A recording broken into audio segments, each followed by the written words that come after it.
په مرسته باندې د ځمکې په شخړه کورمه کې د پاړه چمکنۍ او توري غربینا قبیلو ترمنځ ډزبندي په عمل کې راغلي او د دواړو قبیلو مورچې پاک فوج او کورم ملیشیا په خپله ولقه کې اخیستې دي.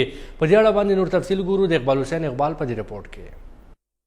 د کورمې د مشرانو پاک فوج، کورم ملیشي، سیویل انتظامي او د پارلمان غړو د ډیرو کوششونو وروسته د پاړه چمکني او د توري قبیلو ترمنځ د مځکې په شخړه روانه جګړه په بندېدو کې بریالي شوي دي او د دواړو قبیلو مورچې پاک فوج او کورمې ملیشي په خپله ولقه کې اخیستې دي. د سیمې ولس په اور باندې د خوشحالۍ څرګندونه کړې ده. بل خوا د پارلمان غړو او د جرګې ممبران اقبال سید میا او ریاض شاهین د پریس بریفینګ برمهال ویلي دي چې د دوو قبیلو ترمنځ د نښتې له کبله د کورمې امن یو ځل بیا د خطر سره مخامخ شوی وو.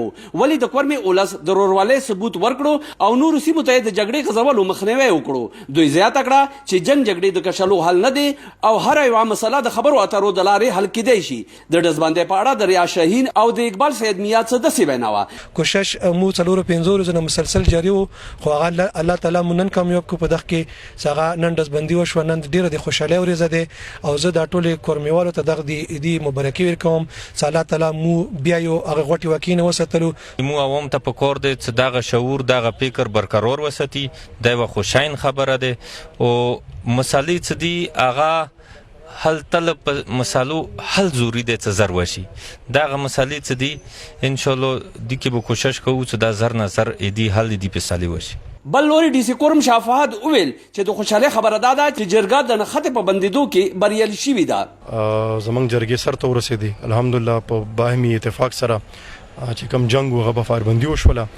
چې کوم خلک په هغې کې انوالو وو هغه ټول موږ دغه کړل. لا انفورسمنټ ایجنسیز هلته دغه ته ورسېدي.